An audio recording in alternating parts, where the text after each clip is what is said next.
Monopoly means higher price, restricted output, difficulty of getting a connection due to expense, and sometimes also it means lower quality. But why are there so many monopoly problems in the water sector? There are some ways of getting water which are actually quite competitive. Imagine, for instance, walking to a well with a bucket, filling the bucket with water, and carrying the bucket back to your house. You could do it, your friend could do it, your sister could do it, you could hire people to do it for you. There might be many wells you could go to. There would be a lot of competition. The problem with this competition is that carrying water on your head back to your house and walking for maybe as much as 2 or 3 hours, that's extremely costly. So the competitive way of buying and selling water doesn't always work. What's the cheaper way of getting water to your house?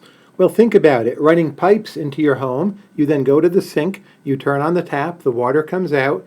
It turns out that getting water through pipes is generally much cheaper than having to carry it on your head or carry it in a bucket using your hands.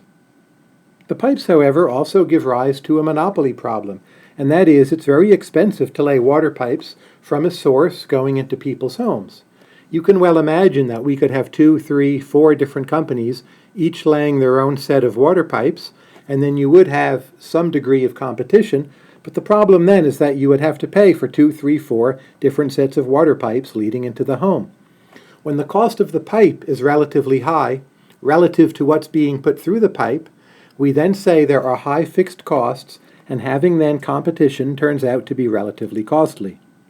And once you decide there's going to be only one main set of pipes running to a home, then you're back to monopoly problems. Even if you can arrange that 4 or 5 different sellers of water are selling their water through those pipes, the person or institution who owns and controls those pipes still has a considerable degree of influence over the market. It's very much the same kind of problem we see with electricity. That is a relatively high cost of putting up the wires and relatively low cost of transmitting the electricity on the wires, or for that matter, cable television. The real cost there is putting the so-called piping, the cable TV hookups to the homes, and the actual cost of transmitting the programs is low.